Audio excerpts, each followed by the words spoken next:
अध्याय नंबर 3।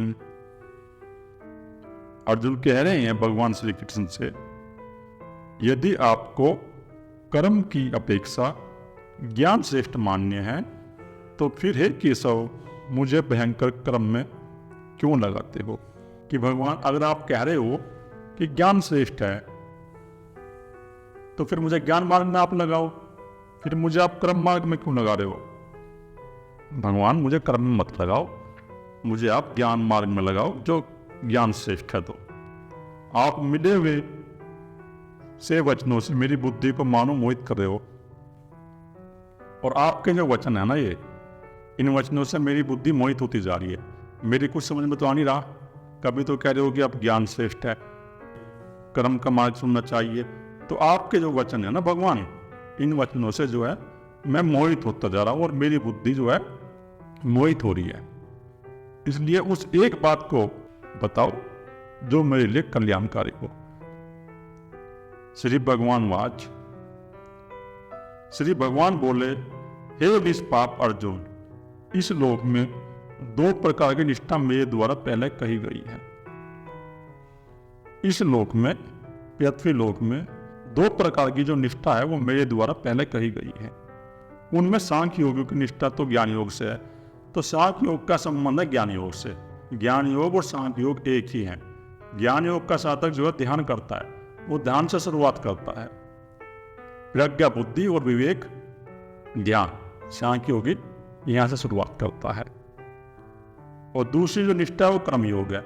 और कर्म योगी जो होते हैं वो संसार में रहकर इस प्रकार कर्म करते हैं कि जो करा रहा है वो परम पिता परमात्मा ही करा रहा है, मैं तो निमित्त मात्र हूं।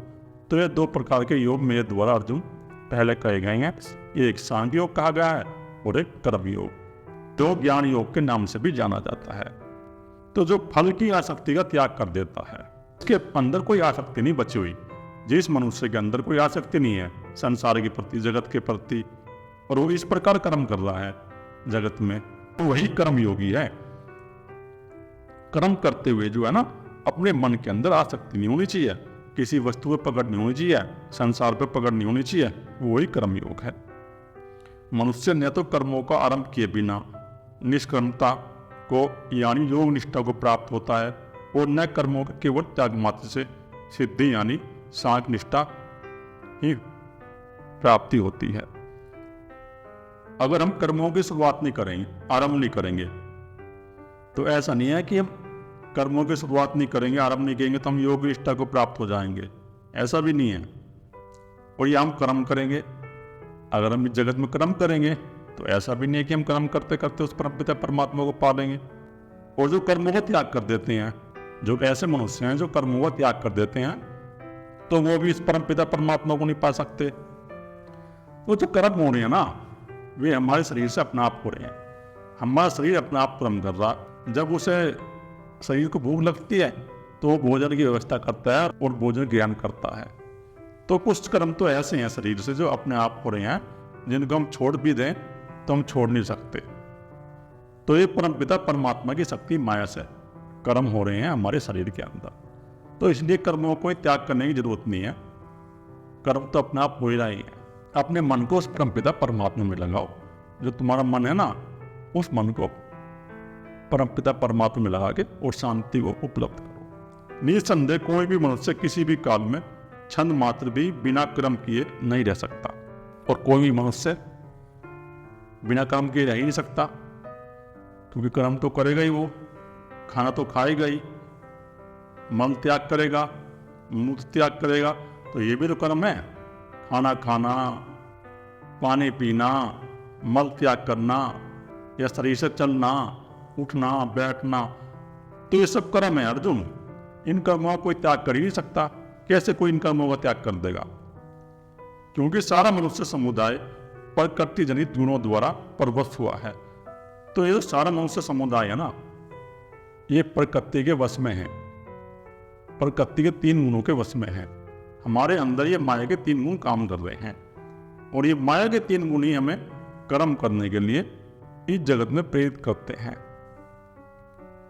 तो ये कर्म जो है ना, अपने आप हो रहे हैं माया के 3 गुणों के कारण। मनुष्य अहंकार करके बैठ गया कि ये कर्म मैं कर रहा हूं, और ये जो माया के 3 गुण है, यही मनुष्य को कर्म करने के लिए बाध्य करते हैं। जब सतोगुणी मनुष्य होगा तो वो सतोगुणी कर्म करने लगेगा अपना आप ही। रजोगुणी मनुष्य हो गया तो रजोगुणी कर्म करने लगेगा अपने आप ही। और जो तमोगुणी मनुष्य है वो तमोगुणी कर्म करने लगेगा अपने आप ही। तो इन गुणों का प्रभाव है हमारे शरीर के ऊपर, और ये गुण हमारे शरीर को गुलाम बना लेते हैं, और शरीर को गुलाम बनाकर फिर ये कर्म कराते हैं। ये जो माया के 3 गुण हैं। तो जब मैं ऋषिकेश से आया था स्वामी जी का कैंप अटेंड करने के बाद, तो मुझे ये भी अनुभव हो गया था, जब स्वामी जी की तस्वीर मेरे चित्त पर स्थिर हो गई थी तो मुझे सब जगह वो तत्व भी दिखाई दे रहा था। पशु में भी वो तत्व दिखाई दे रहा था, पक्षी में वो तत्व दिखाई दे रहा था, पेड़ में तत्व दिखाई दे रहा था, और सूर्य में तत्व दिखाई दे रहा था, चंद्रमा में वो तत्व दिखाई दे रहा था। तो मेरी यही स्थिति बन गई थी और मैं भयभीत हो गया था। मैं उनकी तस्वीर बार बार हटाने की कोशिश करता था, लेकिन वो तस्वीर जो है उनके स्वामी जी की मेरे चित्त से हटती नहीं थी। वो ध्यान स्थिर हो गया था और 15-20 दिन तक ऐसे ही रहा, और मैं ऐसा ही घूमता रहा। मुझे दिखाई दे गया था कि ये जगत है क्या, मुझे माया न दिखाई दे रही थी। जब मैं घूम रहा था तो मुझे एक कसाई पुरुष काटते हुए दिखाई दे रहा था, तो मुझे दिखाई दे गया ये कर नहीं रहा, ये कर्म नहीं कर रहा। मुझे खूब अनुभव हो रहा था कि ये नहीं कर रहा कर्म, जो माया की 3 गुण की तरंगे काम करवा रही इससे। तो मन से अहंकार करके बैठ गया है कि मैं कर्म कर रहा हूँ, वो कर्म नहीं कर रहा। माया की जो 3 गुण की तरंगे हैं ये काम करा रही है उससे, जो प्रकृति की 3 गुण की तरंगे हैं। और यही कर्म करने के लिए मनुष्य को बाध्य करती हैं। ये जो माया की 3 गुण की तरंगे हैं ना, ये हमें कर्म करने के लिए बाध्य कर देती है, हमारी इंद्रियों को गुलाम बना देती है ये। लेकिन हमने अहंकार कर लिया कि मैं कर रहा हूँ, और वो अहंकार ही हर जन्म में प्रकट हो रहा। ये जो हमने अहंकार कर लिया ना कि मैं कर रहा हूँ, जब हमारा शरीर छूट जाता है, इस शरीर छूटने के बाद हमारा अहंकार बचता है, और वो अहंकार ही नए शरीर में प्रवेश कर जाता है। 3 प्रकार के अहंकार है, एक सतोगुणी अहंकार है, एक रजोगुणी अहंकार, एक तमोगुणी अहंकार। अगर किसी का अंदर सतोगुणी अहंकार होगा तो वो सतोगुण वाले समाज में जन्म देगा। किसी के अंदर रजोगुणी अहंकार हो गया तो रजोगुण वाले समाज में जन्म लेगा। वो तमोगुणी अहंकार होगा तो तमोगुण वाले समाज में जन्म लेगा। तो इसलिए माया के 3 गुण की तरंगे है ना, ये हमें कर्म करने के लिए इस जगत में बाध्य कर रही है। हम तो वैसे ही भ्रमवश अहंकार करके बैठ गए कि हम कर रहे हैं, ये घर हम बना रहे हैं, ये नौकरी हम कर रहे हैं। तो ये हमने अहंकार कर लिया है। और भगवान श्री कृष्ण यही कह रहे हैं इस श्लोक में कि अर्जुन, ये माया की 3 गुण की तरंगे है ना, यही मनुष्य से कार्य करा रही है। मनुष्य कुछ नहीं कर रहा, जो प्रकृति की माया है वही काम करा रही है उससे। तो इसलिए तुम डरो मत और युद्ध के लिए तैयार हो जाओ, क्योंकि तुम कुछ कर ही रहे हो। जो कर रही है और माया ही कर रही है। ये सब माया का ही खेल चल रहा है भाई। हमारे शास्त्रों में कहावत भी है कि ये सब उसकी लीला चल रही है, ये सब उसकी लीला चल रही है, परमपिता परमात्मा की लीला चल रही है, यहाँ कोई कुछ नहीं कर रहा।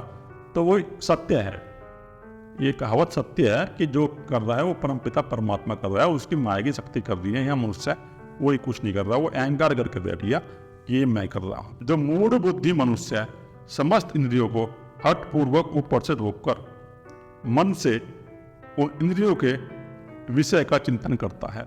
तो जो मूर्ख मनुष्य होगा तो वो क्या करेगा, हमारी इंद्रियों के अंदर किसी को देख के वासना उठती है। हम जैसे जा रहे हैं, हमने आंखों से किसी स्त्री को देख लिया, तो स्त्री को देखकर हमारे अंदर वासना उठने लगी। तो जो मूर्ख मनुष्य होगा उसको दबाने की कोशिश करेगा, उसको दबाएगा, वो रोकने की कोशिश करेगा। कोई किसी घर देख लिया, अच्छा मकान देख लिया, हमारे अंदर वासना उठ गई कि ये घर मुझे चाहिए। तो इस प्रकार इंद्रियों से वासना उठती है, और जो मूढ़ मनुष्य है ना, वो इनको हठपूर्वक दबाता है।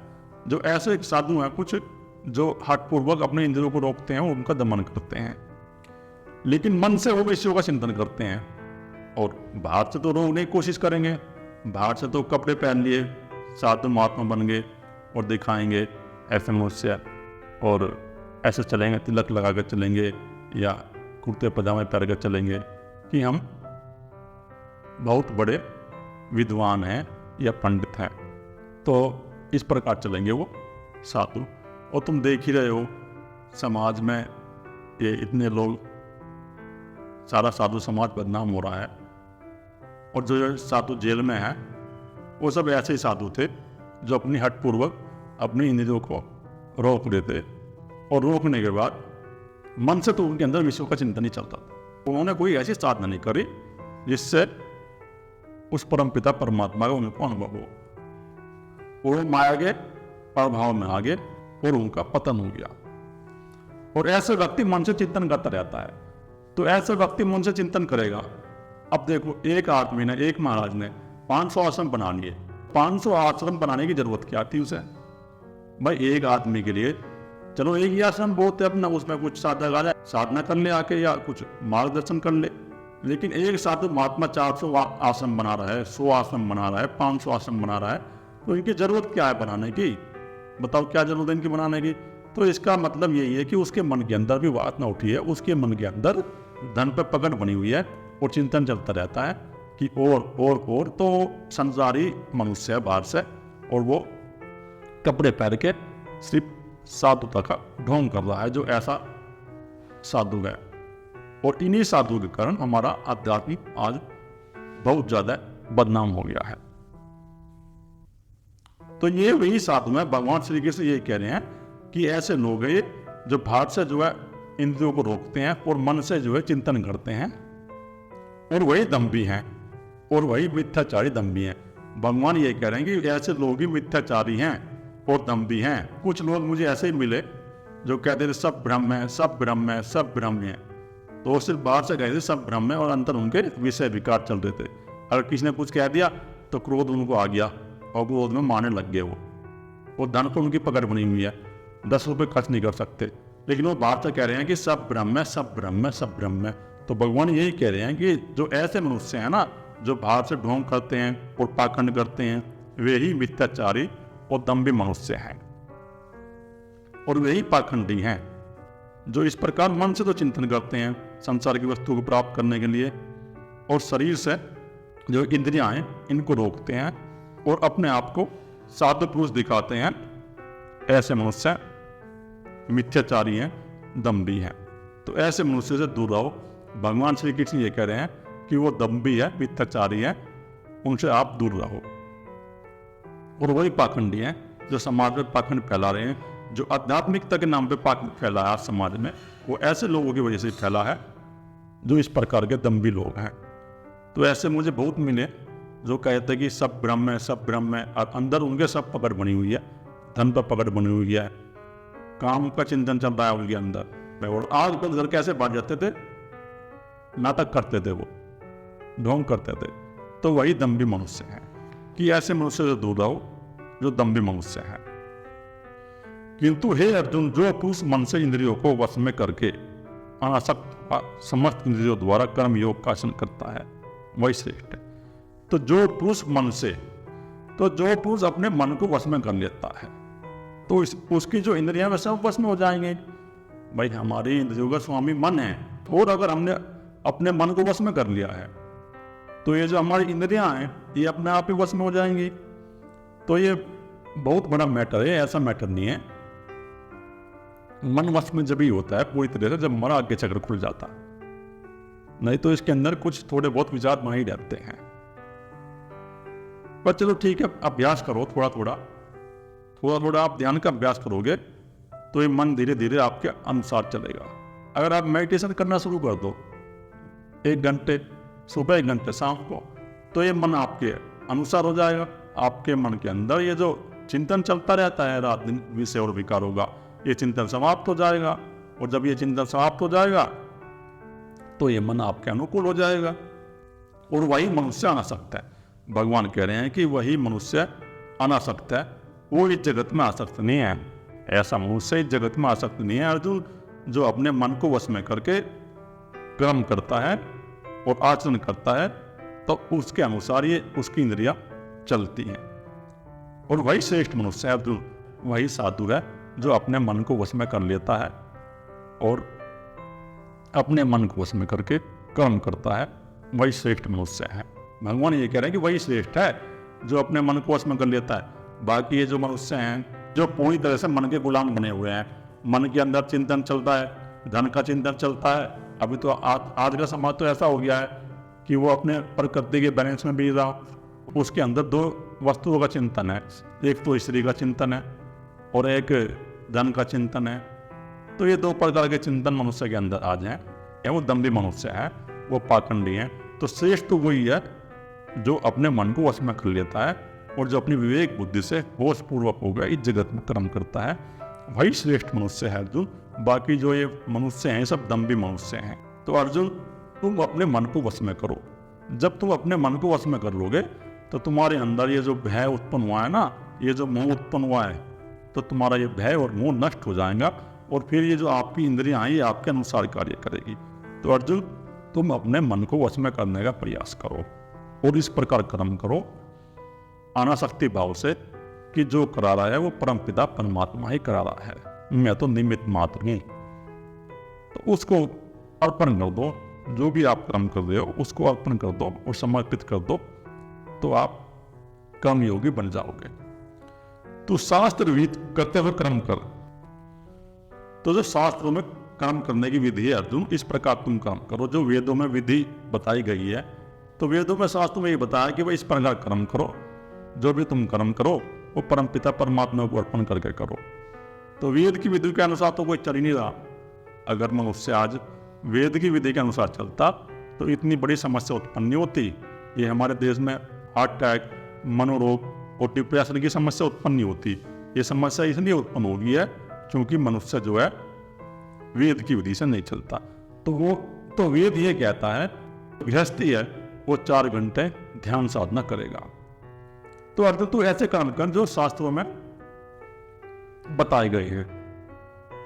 उस शास्त्रों में ये बताया गया है कि जो भी तुम कर्म करो वो अनासक्ति भाव से करो, अपने अंदर किसी प्रकार का कोई ये मत रखो कि मैं कर रहा हूं, अहंकार मत रखो अपने अंदर, क्योंकि कर्म न करने की अपेक्षा कर्म करना श्रेष्ठ है।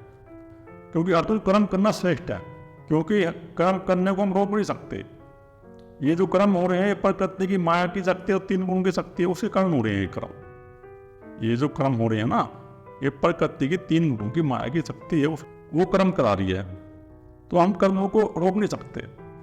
तो इसलिए अगर अर्जुन तुम्हें इस प्रकार प्रकृति ने युद्ध दिया है तो तुम युद्ध करो और इस प्रकार करो कि जो करा रहा है वो परमपिता परमात्मा ही करा रहा है, मैं तो निमित्त मात्र हूं और कर्म में श्रेष्ठ है।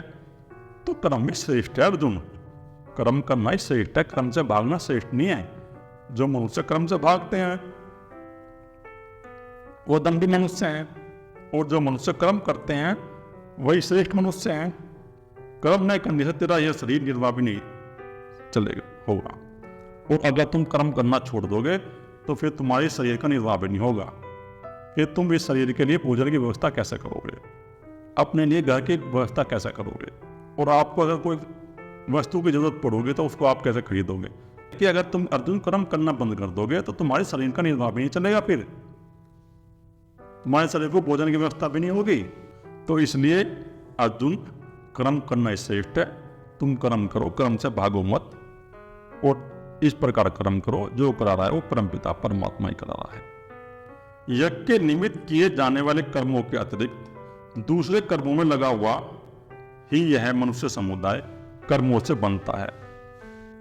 जो मनुष्य यज्ञ के निमित्त कर्म नहीं करता वही कर्मों से बनता है। तो यज्ञ के निमित्त कर्म कौन से हैं? तो वेदों में प्रकार के एक बताए गए हैं कि जो मनुष्य यज्ञ के निमित्त कर्म नहीं करता तो वही कर्मों से बन जाता है। तो वो बाहर के यज्ञ की बात नहीं हो रही, भगवान श्री कृष्ण बाहर के यज्ञ की बात नहीं कर रहे हैं। भगवान श्री कृष्ण ये कह रहे हैं कि जो अपने चित्त मंडल में ध्यान साधना के द्वारा इन विषय और विकारों का काम, क्रोध, लोभ, मोह का हनन कर देता है और हनन करके उनको नष्ट कर देता है, अपने चित्त के अंदर वो अग्नि प्रकट करता है, वो साक्षी की अग्नि, और उस साक्षी की अग्नि से जो काम, क्रोध, लोभ, मोह को नष्ट कर देता है, वही मनुष्य कर्मों में नहीं बनता। तो वही यज्ञ के निमित्त कर्म है। और जो मनुष्य इस प्रकार कर्म नहीं करता तो वही मनुष्य इस जगत में आसक्त रहता है और कर्मों से बनता है और बार बार जन्म लेता रहता है और बार बार मृत्यु को प्राप्त होता रहता है। तो ये मनुष्य समुदाय कर्म से बनता है। ये कर्म से बन जाएगा भाई क्रम से बन तो इसलिए जाएगा कि वो वेद के निमित्त कर्म नहीं करेगा। जिस मनुष्य ने कोई ध्यान साधना नहीं करी और साक्षी का अभ्यास नहीं किया तो कर्म से बन जाएगा, तो इस जगत में आसक्त हो जाएगा और जगत में आसक्त हो कर्म करेगा और फिर वही बार बार उसका अहंकार प्रकट होता रहेगा निम्न शरीरों में। तो इसलिए हे अर्जुन, तू आसक्ति से रहित होकर उस यज्ञ के निमित्त ही बनी बाती कर्तव्य कर्म कर। तो अर्जुन, तेरे मन के अंदर ये जो आसक्ति पैदा हो गई है संसार के प्रति और जगत के प्रति, ये मोह और माया उत्पन्न हो गए हैं, तो अर्जुन तू इनका त्याग कर दे। ये यज्ञ वाला कर्म नहीं है, ये आसक्ति वाला कर्म है, ये श्रेष्ठ मनुष्य की वो नहीं है, पहचान नहीं है। तो तुम इस प्रकार कर्म करो जो यज्ञ के निमित्त है। तो यज्ञ के निमित्त यही है कि तुम्हारे अंदर ये जो विषय विकार काम क्रोध उत्पन्न हो रहे हैं, इनको तुम इनका हनन कर दो अपने चित्त के अंदर अग्नि जला के। तो साक्षी हो जाओ, तुम तुरंत साक्षी हो जाओ अपने मन बुद्धि के। जब तुम तुरंत साक्षी हो जाओगे अपने मन के और बुद्धि के और तुम्हारे अंदर विवेक बुद्धि उत्पन्न हो जाएगी, तो तुम्हारी जो आसक्ति है ना, ये खत्म हो जाएगी। और तुम इस आसक्ति को खत्म करके जब तुम्हारे मन के अंदर ये आसक्ति खत्म हो जाएगी और तुम इस प्रकार कर्तव्य कर्म करोगे, तो अर्जुन फिर तुम कर्मों से नहीं बंधोगे। तो इसलिए मैं ये कहता हूँ अर्जुन, तुम कर्म करो और कर्मों से मत बंधो और तुम अपने मन के अंदर आसक्ति पैदा मत करो और एक संयम उत्पन्न करो अपने मन के अंदर, शांति उत्पन्न करो और विवेक बुद्धि से, प्रज्ञा बुद्धि से देखो ये है क्या। प्रजापति ब्रह्मा ने कल्प के आदि में यज्ञ सहित प्रजाओं को रचकर उनसे कहा कि तुम लोग इस यज्ञ के द्वारा विद्या को प्राप्त होगे और यह यज्ञ तुम लोगों को इच्छित भोग प्रदान करने वाला होगा। तो उस परम पिता परमात्मा ने, ब्रह्मा ने, वो परम पिता परमात्मा की बात हो रही है, वो जो तत्व है, उस तत्व ने आदि काल में प्रजाओं को रचा, मनुष्य की उन्होंने रचना करी और उनसे कहा कि अगर तुम इस प्रकार यज्ञ करोगे, तुम अपने चित्त मंडल में काम क्रोध लोभ मोह इनका हनन कर दोगे, इनको नष्ट कर दोगे और अपने मन बुद्धि के तुम साक्षी हो जाओगे। अगर तुम इस प्रकार कर्म करोगे तो वही तुम्हें इच्छित भोग देंगे। तो तुम फिर इस जगत में आसक्त नहीं रहोगे अर्जुन, और व्यक्ति को प्राप्त होगे, तुम्हारी वृद्धि होगी जगत में और यही तुम्हें भोग प्रदान करने वाला होगा। और ये जो इच्छित यज्ञ है, यही तुम्हें भोग प्रदान करने वाले होंगे। संसार में रहो और इस प्रकार कर्म करो, अनासक्ति भाव अपने अंदर उत्पन्न करो और अनासक्ति भाव उत्पन्न करके इस प्रकार कर्म करो कि जो करा रहा है वो परमपिता परमात्मा ही करा रहा है और उसको समर्पित कर दो। जब तुम ये कर्म उसको समर्पित कर दोगे ना अर्जुन, तो तुम्हें कोई किसी प्रकार का अहंकार तुम्हारे अंदर उत्पन्न नहीं होगा और फिर तुम्हारे अंदर ये मोह नहीं उत्पन्न होगा, न काम उत्पन्न होगा, न क्रोध उत्पन्न होगा। तो इसलिए वो जो परम पिता परमात्मा ब्रह्मा ने यज्ञ की विधि बताई थी, उस यज्ञ की विधि के अनुसार आप कर्म करो। ये कोई बाहर के यज्ञ की बात नहीं कर रहे भगवान श्री कृष्ण। भगवान श्री कृष्ण भीतर के यज्ञ की बात कर रहे हैं। अपने चित्त मंडल में जो है ना, ध्यान के द्वारा, साक्षी के द्वारा इनका हवन कर दो। काम क्रोध लोभ मोह अहंकार, जब इनका तुम हवन कर दो, नष्ट कर दोगे, तो तुम फिर जगत में आसक्त नहीं रहोगे। और जब तुम आसक्त नहीं रहोगे जगत में, तो तुम्हारे अंदर विवेक बुद्धि उत्पन्न होगी, प्रज्ञा बुद्धि उत्पन्न होगी और तुम जब इस प्रकार कर्म करोगे तो तुम्हें किसी प्रकार का कोई बंधन प्राप्त नहीं होगा अर्जुन। तुम लोग इस यज्ञ के द्वारा देवताओं को उन्नत करो और तुम लोग इस प्रकार यज्ञ करो और देवताओं को उन्नत करो। तो देवता भी प्रसन्न होते हैं और देवता तुम लोगों को उन्नत करेंगे और जो देवता है वो तुम लोगों को उन्नत करेंगे। ये अगर मनुष्य की बुद्धि के अंदर विवेक पैदा हो जाएगा तो वो प्रकृति में कोई हानि नहीं पहुंचाएगा। यही तो प्रकृति तो देवता है। अगर वो वायु को दूषित नहीं करेगा, जल को दूषित नहीं करेगा और पृथ्वी को दूषित नहीं करेगा, तो ये तुम्हें उत्तम भोग देंगे। फिर उत्तम भोग इसलिए देंगे भाई, अगर हम वायु को दूषित नहीं करेंगे, वायु को शुद्ध रखेंगे, तो वायु हमें शुद्ध हवा देगी, अच्छी हवा देगी। अगर हम जल को दूषित नहीं करेंगे, जल में अच्छा जल देगा, उत्पन्न होगा पीने के लिए, हमारा शरीर स्वस्थ होगा। लेकिन अगर हम इनको दूषित करेंगे तो इससे प्रकृति में एक समस्या उत्पन्न हो जाएगी, जो आज के समाज में हो रही है। आज के समाज में प्रकृति में समस्या उत्पन्न हो रही है। दिल्ली में इतना प्रदूषण बढ़ जाता है नवंबर में और अक्टूबर में कि वहाँ सांस लेना भी जो है मुश्किल हो जाता है, और सबके जो खांसी हो जाती है। तो ये प्रकृति की समस्या जो हमने तो उत्पन्न करी है, तो वायु हमें कैसे मिलेगी शुद्ध? तो ये हमारे शरीर को दूषित कर देंगे। फिर ये जो देवता हैं, वायु देवता है, अगर हम इसको शुद्ध नहीं रखेंगे तो ये हमें बीमार करेगी, दूषित करेगी। इतना प्रदूषण बढ़ गया दिल्ली के अंदर, बहुत ज़्यादा है। जब मनुष्य के अंदर विवेक बुद्धि उत्पन्न हो जाएगी और वो देख लेगा प्रज्ञा बुद्धि से, भाई इस वायु में जो है दूषित फैल होता है वायु, और इससे जो है हमें कष्ट होता है सांस लेने में, तो फिर वो ऐसे काम ही नहीं करेगा, फिर वो पटाखे नहीं फोड़ेगा या इस प्रकार की गाड़ी नहीं चलाएगा जो प्रदूषण दे रही है समाज को, जिससे हमारा शरीर अस्वस्थ हो रहा है। तो विवेक बुद्धि नहीं है आज के मनुष्य में। वो सब ज्ञान उन्होंने इकट्ठा करा हुआ है, किताब पढ़ ली और किताब पढ़ के जो है ज्ञान इकट्ठा कर लिया। उस ज्ञान से कुछ होने वाला नहीं है। अपने अंदर विवेक बुद्धि उत्पन्न करनी पड़ेगी। जब तुम्हारे अंदर विवेक बुद्धि उत्पन्न हो जाएगी तो तुम इस प्रकार कोई काम करोगे ही नहीं, वायु को दूषित करोगे ही नहीं। वायु दूषित इसलिए तो हो रही है और सब बीमार हो रहे हैं। तुम्हें सुख प्रदान करेंगे जब तुम इन देवताओं को खुश रखोगे। और वृक्ष है प्रकृति में, अगर हम वृक्ष लगाएंगे, उनकी देखभाल करेंगे, तो वो हमको जो है शुद्ध वायु देंगे, फल देंगे, फ्रूट देंगे, तो ये हमें इच्छित फल होंगे। भाई ये तो हमें इच्छित हो गए ना, और इच्छित फल है क्या? और अगर हम प्रकृति को हानि पहुंचाएंगे तो फिर हम बीमार होंगे ही। प्रकृति हमें नष्ट कर देगी, वो नष्ट कर ही रही है। ये इतनी समाज में इतनी प्रकार की बीमारी फैल गई आज। ये बीमारी आज से 30-40 साल पहले थी नहीं। 30-40 साल पहले बीपी का नहीं था किसी को, ब्लड प्रेशर नहीं होता था, ये कैंसर की बीमारी नहीं थी।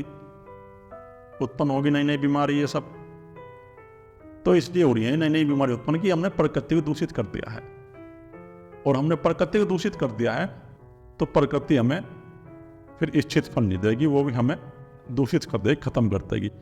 तो भगवान ने ये बात पहले कह दी 5000 साल पहले ही, लेकिन तुम गीता पढ़ के देखते नहीं इसमें क्या लिखा हुआ। जब हमारी जो नदियां बह रही हैं, भाई गंगा नदी है, गंगा में कितना प्रदूषण बह रहा है, तो अगर ये प्रदूषण हम रोक देंगे, हमारे अंदर विवेक बुद्धि थोड़ा है, तो हमें शुद्ध जल देगी वो। और जो हम उस शुद्ध जल को ग्रहण करेंगे उससे हमारा शरीर स्वस्थ होगा। कि ये देवता तुम्हें इच्छित फल देंगे जब तुम्हारे अंदर विवेक बुद्धि उत्पन्न हो जाएगी। लेकिन अगर तुम्हारे अंदर विवेक बुद्धि उत्पन्न नहीं है, मूढ़ बुद्धि उत्पन्न है, तुमने किताब पढ़ेगा इस बार ज्ञान इकट्ठा कर लिया अपनी बुद्धि में, कोई विवेक तुम्हारे अंदर है नहीं, तो फिर कैसा होगा? सारा प्रदूषण हो रहा है हमारे यहाँ। भट्टे लगे हुए हैं जगह जगह, इतने भट्टे लग गए कि हर गांव में 2-3 भट्टे लग गए, और इनसे इतना प्रदूषण फैल रहा है बहुत ज़्यादा है, और सरकार ध्यान नहीं देती इन पे, और ये बीमारी उत्पन्न कर रहे हैं और कुछ उत्पन्न नहीं हो रहा है इनसे।